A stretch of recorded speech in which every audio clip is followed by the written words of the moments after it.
शिवाय। नमस्कार, स्वागत है आप सभी का एक बार फिर से हरिहर एस्ट्रो सॉल्यूशंस में, और मैं हूं पंकज श्रीवास्तव।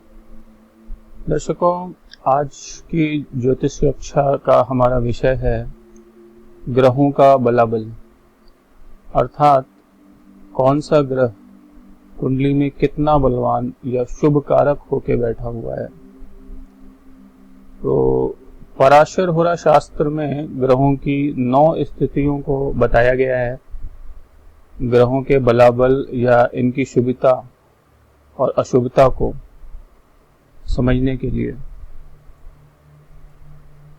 हम इस सारणी को एक बार देखेंगे और इसके अनुसार जो है इनका जो क्रम है, इसे घटते हुए क्रम में इस प्रकार से इनके बलाबल को समझने का प्रयास करेंगे।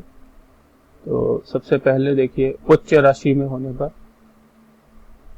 यानी एक्सेलेरेशन साइन में होने पर सर्वाधिक बली होगा ग्रह। उसके बाद यदि वो अपनी मूल त्रिकोण राशि में स्थित है तो भी अच्छी स्थिति में होगा, और सर्वोच्च स्थिति जो है ये मानी गई है जब एक्सेलेरेशन साइन में या उच्च राशि में होगा तब। उसके बाद स्वक्षेत्रीय या स्वराशि में होने पर, फिर अति मित्र ग्रह की राशि में होने पर, और फिर मित्र ग्रह की राशि में होने पर, फिर समभाव है, यानी कि ये न ही अच्छी स्थिति होगी न ही खराब, बीच की स्थिति है, न्यूट्रल स्थिति है।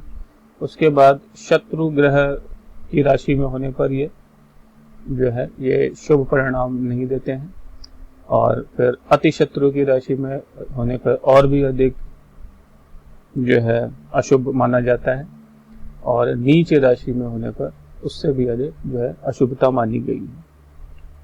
तो आइए इन 9 स्थितियों को अब विस्तार से जानने का प्रयास करते हैं।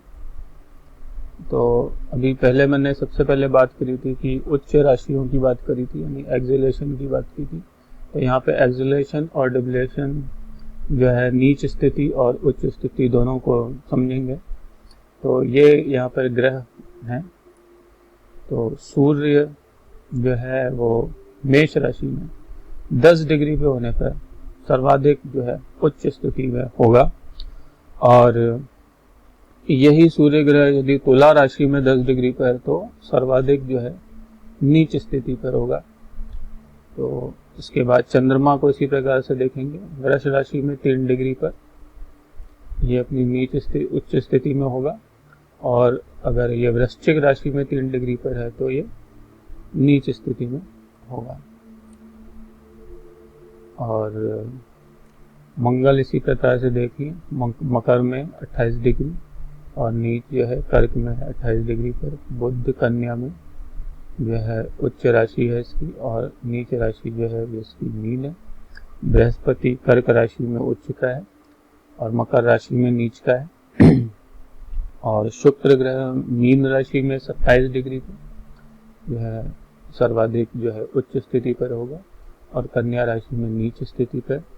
और इसी प्रकार शनि जो है वो तुला राशि में उच्च का, और मेष राशि में जो है 20 डिग्री पर जो है वो नीच स्थिति में होगा। तो जैसा कि आप देख रहे हैं कि यहाँ पर सभी ग्रहों की उच्च और नीच राशियों के साथ जो है अंशों को लिखा गया है। तो इन अंशों पर होने पर जो है ग्रह सर्वाधिक प्रभावशाली होते हैं, अब चाहे वो अपनी उच्च राशि में हो या नीच राशि में। तो अगर उच्च राशि में n डिग्री पे हैं तो सर्वाधिक जो है उच्च स्थिति पे होंगे, और अगर नीच राशि में इन डिग्रियों पर हैं तो वो सर्वाधिक जो है नीच स्थिति पर होंगे। तो ये एक सटीक स्थिति है, ठीक है। इन डिग्रियों से इनकी सटीक स्थिति को पहचानते हैं हम। ये सर्वाधिक उच्च स्थिति पर या नीच स्थिति में ग्रह है तो उसको हम इन डिग्रियों के माध्यम से जानेंगे। तो इसी प्रकार अब आगे बढ़ते हैं। तो यहाँ पे अब नेक्स्ट जो बात हुई थी वो मूल त्रिकोण राशियों की हुई थी। तो मूल त्रिकोण राशियां क्या हैं? तो ये ग्रह यहाँ पे लिखे हुए हैं। तो सूर्य ग्रह जो है वो इसकी मूल त्रिकोण राशि है, सिंह राशि है। 0 से 20 डिग्री के बीच यदि जो है सूर्य सिंह राशि में बैठा हुआ है तो वो उसकी मूल त्रिकोण राशि होगी। इसी प्रकार चंद्रमा जो है वृषभ राशि में 3 डिग्री से 27 डिग्री के बीच अगर है तो वो मूल त्रिकोण राशि में है। मंगल ग्रह मेष राशि जो है इसकी मूल त्रिकोण राशि है 0 डिग्री से 12 डिग्री तक।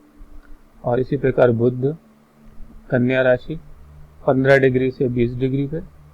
और बृहस्पति धनु राशि मूल त्रिकोण राशि है 0 डिग्री से 10 डिग्री तक।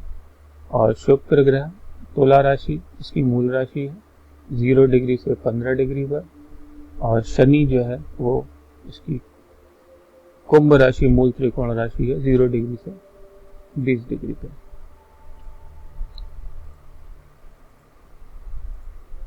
इसके बाद नेक्स्ट जो है वो है स्वराशियां या स्वक्षेत्रीय राशियां। तो स्वक्षेत्रीय या स्वग्रही जो राशियां हैं वो क्या है, सूर्य की राशि जो है वो सिंह राशि है, ये हमें पता है। चंद्रमा की कर्क राशि है, मंगल की मेष और वृश्चिक राशि है, बुध की मिथुन और कन्या राशि है, बृहस्पति ग्रह की धनु और मीन राशि है, और शुक्र ग्रह की तुला और वृषभ राशि है, शनि की कुंभ और मकर राशि है। अब इसके साथ साथ यहाँ पे इनका डिग्री भी लिखा हुआ है कि 20 डिग्री से 30 डिग्री तक जो है स्वक्षेत्रीय माना जाएगा। चंद्रमा को जो है संपूर्ण 30 डिग्री पे जो है स्वक्षेत्रीय है। मेष राशि इसी प्रकार 12 से 30 डिग्री पर जो है मंगल जो है अगर है तो वो उसकी स्वराशि है। और वृश्चिक जो है संपूर्ण 30 डिग्री। इसी प्रकार इन्हें डिग्रियों के हिसाब से हमें समझ लेना चाहिए। और एक बार सम्मिलित रूप से इस चार्ट में हम देख लेते हैं जो अभी हमने समझा है पहले। तो सूर्य की देखिए इस प्रकार देखेंगे हम, उच्च राशि मेष है 10 डिग्री तक, और नीच जो है तुला राशि 10 डिग्री पे। मूल त्रिकोण राशि 0 से 20 डिग्री सिंह राशि है। स्वक्षेत्रीय राशि 20 से 30 डिग्री सिंह राशि है। इसी प्रकार सभी ग्रहों का जो है यहाँ पे हम देख सकते हैं।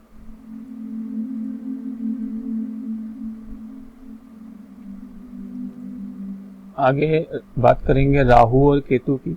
तो राहु और केतु के बारे में जो है ऐसा माना जाता है कि इसकी जो उच्च राशि है वो वृषभ राशि है, और नीच राशि जो है वो वृश्चिक राशि है। इसी प्रकार केतु के लिए इसका रिवर्स कर देंगे तो वृश्चिक राशि उच्च हो जाएगी और वृषभ राशि इसकी नीच राशि हो जाएगी। मूल त्रिकोण राशियां राहु की मिथुन है, केतु की धनु है। स्वक्षेत्रीय राशि राहु की कुंभ और कन्या को मानते हैं, और केतु जो है उसकी वृश्चिक और मीन राशि को उसकी स्वक्षेत्रीय राशि माना गया है। तो इसके बाद आगे नेक्स्ट टॉपिक पे हम आते हैं।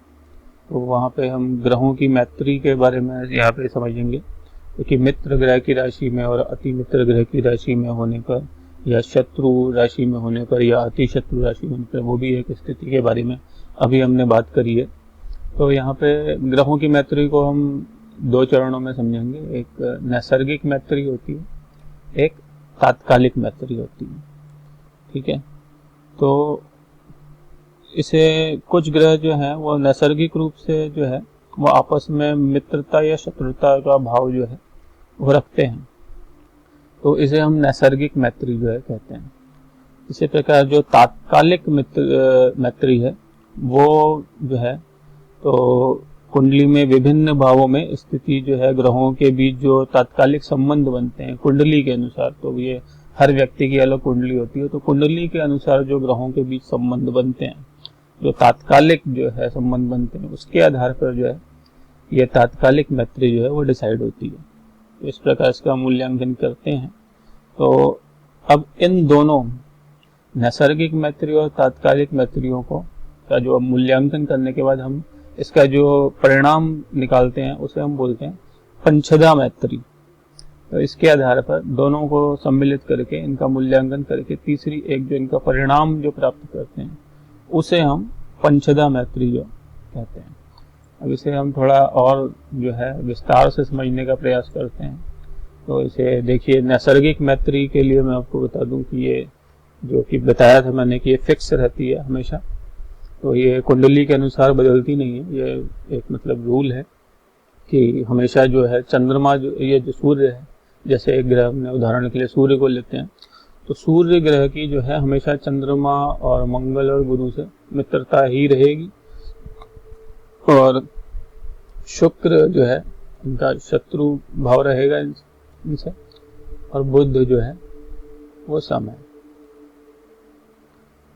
अब इसी प्रकार चंद्रमा का देखते हैं, तो यहाँ पे चंद्रमा की जो है सूर्य और बुध से मित्रता है। चंद्रमा का शत्रु भाव किसी से नहीं है, शत्रुता किसी भी ग्रह के साथ नहीं है इनकी। और मंगल, गुरु, शुक्र और शनि, इन चारों ग्रहों के साथ जो है इनका समभाव रहेगा। मंगल, सूर्य, चंद्र, गुरु के साथ मित्रता है, बुध के साथ शत्रुता है, शुक्र और शनि के साथ समभाव है। बुध ग्रह के लिए सूर्य और शुक्र जो है मित्र ग्रह हैं, और चंद्रमा के साथ शत्रुता है, मंगल, गुरु और शनि के साथ सम है। बृहस्पति की बात करें तो सूर्य, चंद्र, मंगल मित्र ग्रह हैं, बुध और शुक्र शत्रु हैं, और शनि के साथ समभाव है। और शत्रु और शुक्र की बात करें तो बुध और शनि जो है मित्र हैं, चंद्रमा और सूर्य जो है इसके शत्रु हैं, और मंगल गुरु के साथ जो है समभाव रखता है। शनि बुध और शुक्र के साथ मित्रता है, सूर्य, चंद्र, मंगल के साथ शत्रु भाव है, और गुरु के साथ समभाव है। तो ये तो जो है बात हो गई नैसर्गिक मैत्री की, जो कि एक फिक्स जो है रूल है। इसके बाद नेक्स्ट हम बात करेंगे तात्कालिक मैत्री की। तो ये जो है व्यक्ति के जो कुंडली बनती है उसके अनुसार जो है ये अलग अलग हो सकती है। तात्कालिक मित्रता जो है वो अलग हो सकती है। तो इसके लिए जो रूल है एक, कि तात्कालिक मित्र ग्रह कौन सा होगा और तात्कालिक शत्रु ग्रह कौन सा होगा। तो तात्कालिक मित्र ग्रह जो है, जहाँ पे जो ग्रह जिस भाव में बैठा है वहां से हम काउंट करेंगे, तो 2, 3 और 4 भाव में अगर कोई ग्रह बैठा हुआ है, और 10, 11 और 12 भाव में अगर कोई ग्रह बैठा हुआ है, तो वो ग्रह जो है उसके तात्कालिक मित्र हो जाएंगे, चाहे वो कोई भी ग्रह हो। इसके अतिरिक्त तात्कालिक शत्रु के लिए नियम ये है कि ग्रह जिस भाव में बैठा हुआ है वहां से गिनने पर जो है 5, 6 और 7 और 1, 8 और 9, इन भावों में अगर कोई भी ग्रह बैठा है तो वह उसका तात्कालिक शत्रु हो जाएगा। तो ये जो है तात्कालिक मैत्री के लिए नियम जो है वो होगा। अब इसे हम एक कुंडली में मतलब अप्लाई करके थोड़ा सा और इसको गहराई से समझेंगे, तो उसको आगे मैं आपको बताऊंगा। तो फिलहाल अभी बात करते हैं जो मैंने बोला था कि इन दोनों के आधार पर पंचधा मैत्री उसका निर्माण किया जाता है। तो वो कैसे होता है वो देखिए। तो पहले हमें इसके लिए नैसर्गिक संबंध पता हो गए, तात्कालिक संबंध पता हो गए। इन दोनों के आधार पर जो यौगिक संबंध प्राप्त होंगे वो पंचधा मैत्री है। तो जैसे नैसर्गिक संबंध में है कि कोई ग्रह जो है आपस में मित्र हैं, और तात्कालिक संबंध भी मित्र है उनका बनता है, तो उनका जो संबंध परिणाम स्वरूप प्राप्त होगा वो है उनका संबंध अति मित्र। अगर मित्र और मित्र हैं तो अति मित्र हो जाएंगे। इसी प्रकार जो है नैसर्गिक संबंध में अगर समभाव एक में है और तात्कालिक संबंध अगर देखें तो मित्र है, तो दोनों को मिला के सम और मित्र जो है मित्र ही रहेगा। ठीक है। और इसके बाद जो है आगे मित्र और शत्रु अगर परिणाम प्राप्त होता है तो उसमें क्या होगा कि मित्र और शत्रु जो है सम हो जाएंगे। मित्र और शत्रु तो ये जो है आपस में मिलके समभाव जो हो जाएगा। अगर नैसर्गिक संबंध में देखिए यहाँ पे सम है, तो और तात्कालिक संबंध में शत्रु है, तो सम और शत्रु मिलके शत्रु ही रहेंगे, और शत्रु और शत्रु मिलके अति शत्रु हो जाएंगे। अब इसे जो है थोड़ा और विस्तार से समझने के लिए हम चार्ट पे जो है इसको कैसे अप्लाई होता है या थोड़ा सा इसको समझने का प्रयास करते हैं। तो यहाँ पे देखिए मैंने एक चार्ट लिया हुआ है, ये लग्न कुंडली है, और ये नैसर्गिक मैत्री का चार्ट है, ये तात्कालिक मैत्री का चार्ट है। इन दोनों का जो परिणाम है वो पंचधा मैत्री का चार्ट ये बनता है। अब उदाहरण के लिए फिलहाल एक ग्रह को ही ले लेते हैं, जैसे सूर्य को ले लेते हैं शुरुआत में ही, तो सूर्य ग्रह जो है उसका नैसर्गिक जो है मैत्री यहाँ पे देखिए, तो वो मैंने बताया था कि हमेशा फिक्स रहता है। तो उसके आधार पे जो है चंद्रमा जो है इसका मित्र है, मंगल भी मित्र है, बुध सम है और गुरु मित्र है, शुक्र शत्रु है, शनि शत्रु है, राहु शत्रु है और केतु भी शत्रु है। तो ये तो वही नैसर्गिक मैत्री। और इसी प्रकार तात्कालिक मैत्री भी देख लीजिए। तो यहाँ पे सूर्य में तात्कालिक मैत्री के लिए ये नियम लगा करके हमने प्राप्त किया। तो देख लीजिए सूर्य यहाँ पे कहाँ पे है, सूर्य यहाँ पे है, ठीक है। अब तात्कालिक मैत्री के लिए मैंने बोला था कि 2, 3, 4 भाव। तो यहाँ से अगर हम गिने तो 1, 2, दूसरा भाव में कौन है, शुक्र है। तो शुक्र जो है तात्कालिक जो है मित्र होना चाहिए। यहाँ पे देखिए जो शुक्र ग्रह है वो मित्र है, ठीक है, तात्कालिक मैत्री के चार्ट में। तीसरा भाव देख लीजिए, 1, 2, 3 भाव में राहु है, राहु भी मित्र होना चाहिए सूर्य का यहाँ पे, तो राहु भी मित्र है। उसके बाद चौथा भाव देख लीजिए, तो 1, 2, 3, 4, चौथे भाव में कौन है, मंगल है, तो मंगल भी यहाँ पर जो है वो मित्र है, ठीक है, ये हो गया, ठीक है। उसके बाद 10, 11 और 12 भाव को देख लेते हैं। तो 10, 11 भाव और 12 भाव कैसे देखेंगे, यहाँ से देखिए 1, 2, 3, 4, 5, 6, 7, 8, 9, 10, 11 और 12, यानी शनि और चंद्र ये दोनों भी मित्र होने चाहिए। अब यहाँ पे आप देखिए कि यहाँ पे शनि भी मित्र है और चंद्रमा भी मित्र है, ठीक है। तात्कालिक शत्रु अगर देखने हैं सूर्य के तो वो भी देख लेते हैं यहाँ से। तो शत्रु, तात्कालिक शत्रु देखने के लिए नियम था 5, 6, 7 और 1, 8, 9। तो तात्कालिक शत्रु में देखिए यहाँ से 1, 2, 3, 4, 5 कोई भी ग्रह नहीं है यहाँ पे, तो इसे छोड़ दीजिए। 6 में कोई ग्रह नहीं है, 7 में भी कोई ग्रह नहीं है, इसे छोड़ देते हैं। फिर आ जाते हैं 1, 8, 9 पे। तो 1 मतलब यहाँ पे, तो यहाँ पे सूर्य के अलावा कौन बैठा हुआ है, बुध बैठा हुआ है, तो यहाँ पे बुध शत्रु होना चाहिए, बुध जहाँ पे शत्रु है, ठीक है। और फिर 1 के बाद 8 और 9 की बात करें तो 1, 2, 3, 4, 5, 6, 7, 8 में गुरु है, 9 में केतु है। गुरु और केतु शत्रु होने चाहिए यहाँ पे, तो गुरु जो है शत्रु है और केतु भी शत्रु है। तो इस प्रकार से हम तात्कालिक मैत्री का चार्ट और नैसर्गिक मैत्री का चार्ट दोनों का मूल्यांकन करेंगे और उससे बनेगा पंचधा मैत्री का चार्ट। तो यहाँ पे देखिए सूर्य जो है यहाँ पे चंद्रमा से इसकी मित्रता है और यहाँ भी चंद्रमा से मित्र है। मित्र और मित्र मिलके हो जाते हैं अधिमित्र या अति मित्र, ठीक है। यहाँ पे मंगल भी मित्र है, यहाँ भी मित्र है, तो यहाँ भी अधिमित्र हो जाएगा। और यहाँ पे बुध सम है, यहाँ पे शत्रु है, शत्रु और सम मिलकर शत्रु रहेंगे। गुरु यहाँ पे शत्रु है और यहाँ पे मित्र है, तो यानी शत्रु और मित्र जो मिलकर के समभाव हो जाएगा, ठीक है। उसी प्रकार शुक्र के लिए समभाव है, शनि सम है, राहु सम है और केतु देखिए यहाँ पे अति शत्रु है, यहाँ भी शत्रु है, यहाँ भी शत्रु है, दोनों मिलके अधिशत्रु या अति शत्रु जो है कहलाते हैं। इस प्रकार से जो है हम ग्रहों की मैत्री भी इस प्रकार से देख सकते हैं। तो अभी हमने जो बात करी इस वीडियो में उसको एक बार फिर से मैं बता दूं कि हमने उच्च राशि में होने पर क्या स्थिति होती है, मूल त्रिकोण राशि में, स्वक्षेत्री या स्वराशि में, और अति मित्र ग्रह की राशि में होने पर, मित्र ग्रह की राशि में होने पर, फिर सम है, उसके बाद शत्रु ग्रह की राशि में, अति शत्रु की राशि में और नीच राशि में। तो ये इस प्रकार से जो है ये घटता हुआ क्रम जो है इसे आप इस प्रकार से समझ सकते हैं कि सबसे जो अच्छी स्थिति है वो सबसे ऊपर है और सबसे जो जिसे बोल सकते हैं अशुभ स्थिति है या बुरे परिणाम लेने वाली स्थिति है वो यहाँ पे इस प्रकार से ग्रहों के बलाबल को हम जो है वो समझ सकते हैं इस प्रकार से, ठीक है। तो ये 9 प्रकार की स्थितियों के माध्यम से मतलब कि ग्रहों का बलाबल कैसे समझते हैं वो मैंने यहाँ पे बात करी है। इसके अतिरिक्त कुछ और भी महत्वपूर्ण स्थितियाँ होती हैं जिनसे कुंडली में ग्रहों के बलाबल को समझा जा सकता है। इसी चर्चा को हम अपने अगले वीडियो में आगे बढ़ाएंगे। आप हमारे साथ इसी प्रकार बने रहिए और अपना प्यार हमें देते रहिए। और आप आपसे मतलब मैं इजाज़त चाहूँगा। धन्यवाद, नमस्कार।